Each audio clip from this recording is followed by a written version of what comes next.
If you hate playlist pitching and you want to take control over your music's streaming, then watch this video because I'm going to show you how I built a Spotify playlist that has gotten over 6 million streams. My name is Alex and this is Nani, and together we run the EDM record label Spiration Music. When I started promoting my own music back in 2020, I got my first 1,000 monthly listeners primarily through SubmitHub. It worked okay, but I didn't love all of the rejection, and I didn't like how quickly my music was yanked out of the playlist. And that's when I caught wind that you could use Facebook or Instagram ads to affect your streaming numbers. I started running ads to a playlist with horrible cover art called EDM That Takes Me to a Mountaintop. I spent about $5 to $10 per day and eventually built that playlist up to 3,000 followers. This helped me keep a pretty steady flow of 1,000 monthly listeners, but there was a problem. When you promote a playlist, people usually listen once, and then they never come back. And so you can go from 1,000 to 10,000 followers on a playlist and not have any more listeners than when you were going from 0 to 1,000 followers on a playlist, unless you spend more daily. So we've got ourselves a leaky bucket, and leaky buckets are pretty bad strategies. But I did not know that. I was just happy people were listening to my music and that I had some control over it. So I built a lot more playlists. Over the next couple of years, I built and promoted about 20 playlists. And then something unexpected happened. One of the playlists got way more streams than all of the others. And it was a playlist I built for Twitch streamers to use live on their streams to avoid copyright strikes. I was recouping about a third of my ad spend through royalties on the songs in that playlist every month, even though my music only made up about 10% of the total playlist. So that, coupled with a fairly nasty sleep breathing disorder, inspired me to start my record label, where I then filled the entire playlist with tracks that I held the rights to in order to recoup not just 100% of the ad spend, but also some profit on top. I'm currently spending about $1,000 per month on this playlist, and the playlist is getting over 250,000 streams per month. And this is not counting streams caused by the playlist, like algorithm streams or streams from people who saved the playlist or saved the music to their own library. But you're probably not looking to start your own record label, so is running ads to a playlist worth it for you? Well, before we dive into the actual setup of my playlist campaign, let's go over some pros and cons. Pro number 1. Songs with some playlist support, as well as direct ads sending people to the song on Spotify, perform a lot better than just using direct ads to send people to the song on Spotify. Pro number 2, your playlist can actually be found by people searching for things on Spotify. And so you can get tons of free traffic just by having a really high ranking playlist in the search engine. For example, if you search Twitch safe music or no copyright music, you're probably going to see my playlist pop up in the first 3 options. And while most of my traffic doesn't come from the search engine, most of it comes from ads, it still helps bring in a lot of extra listeners. And there was one time I changed the title of my playlist to make it a little cleaner and shorter, and it cut my number of listeners down by a third. Luckily, I changed the title back and the traffic came back as well. Pro number 3, you can actually join SubmitHub or Playlist Push as a playlist curator and make money accepting submissions of other people's music. And so a lot of people can cover the cost of promoting their playlist through the submission fees charged by SubmitHub and Playlist Push. And here are the cons for running a playlist campaign. Con number 1 is that playlist campaigns are a lot more complicated. You have to test the playlist concept, artwork, the songs, the song order, all of those things in addition to the normal things you already have to test in any ad campaign. And that leads right into con number 2, which is that playlist campaigns are pretty expensive because they take a while to get right.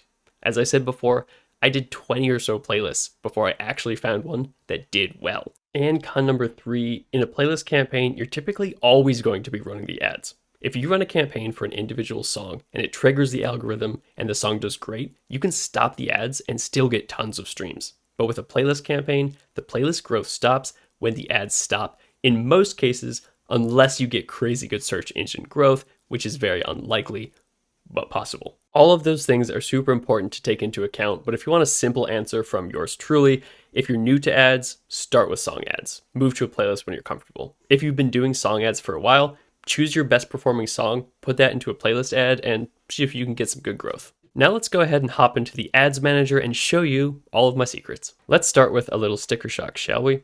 If we look at the amount spent, I have spent $17,000 on this particular campaign. And before you click away from the video because you don't have $17,000 to spend on a campaign, just remember that this has generated about 6 million streams, which is $20,000 in royalties. That amount was also spent over the course of years and not just a couple of months. So I'm increasing the amount spent as more and more royalties come in from the distributor. And for now, I've stopped increasing the monthly ad spend on this campaign because it seems like I'm getting all of the results I need to, and I want to spend that money on individual meta ad campaigns for songs directly, as that is the thing that's going to take the label to the next level. And if you're thinking, man, I really do not want to do all that work and I don't want to spend that money, isn't there anyone that can do all of this for free? And the answer is yes. If you make EDM, then let us spend all of our money and do all of this work for you so you don't have to. We exclusively license songs for a 10-year period where we split the profit 50-50 with the artist. And the commitment is for the one song we sign only. We're not taking a piece of your touring or your merchandise or even future songs if you don't want to sign them with us. Submit your demo for free using the link in the description or pinned comment. Back to the video. So let's check out what we're looking at in terms of ad sets. And whoa, we have 18 different ad sets. Why are there so many? Well, I'm testing a handful of different things. I'm doing a little bit of country testing and placement testing, but for the most part, I'm testing the song that's playing in the ad and the actual visuals in the ad. I am not testing different interests in these different ad sets. I don't believe in testing different interests, especially now. I focus on the visual and the song. And that's pretty much it. Let's take a look at the settings for this campaign. So starting at the campaign level, we're doing buying type auction, campaign objective engagement. Advantage campaign budget is off because I want to force ad spend into the different visuals I've created to know how much better certain ones do than others. We're going to start in the ad set that has had the most results for this campaign. So we're doing conversion location on website. The performance goal is a maximized number of conversions.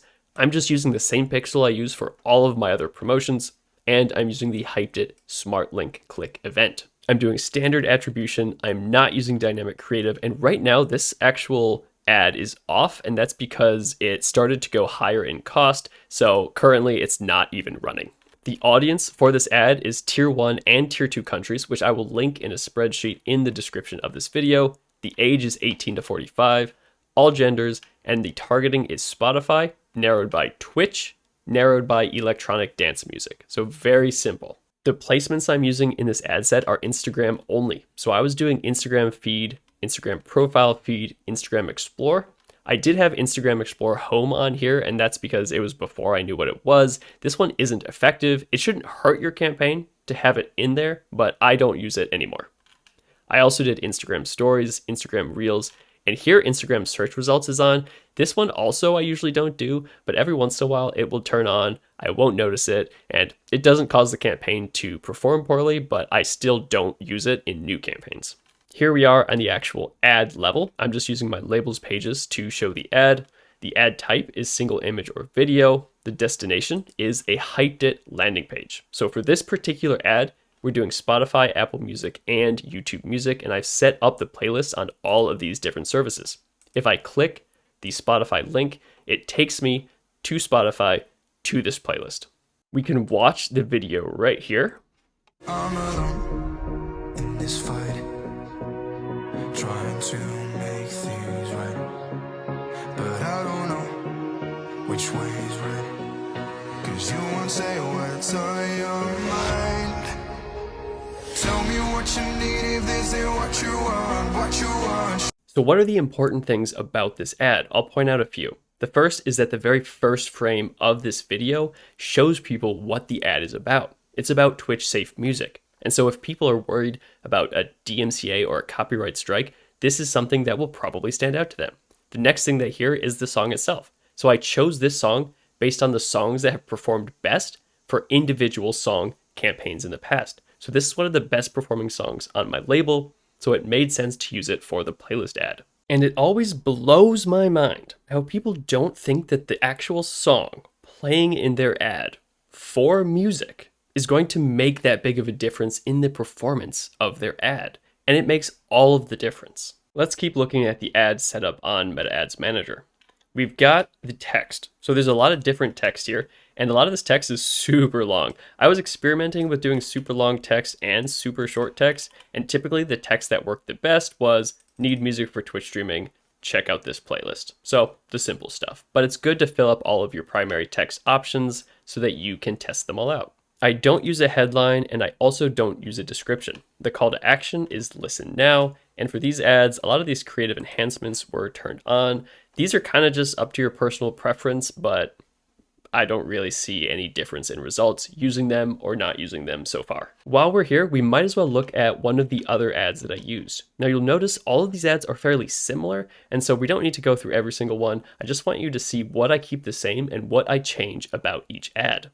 I don't know if I'm just tired. I don't know if I'm to blame. Maybe I'm just sick of trying over and over again. Something about this feeling, it feels so wrong. It's been like this ever since you've been gone. So what do we have in this ad? Well, we still have the exact same starting frame.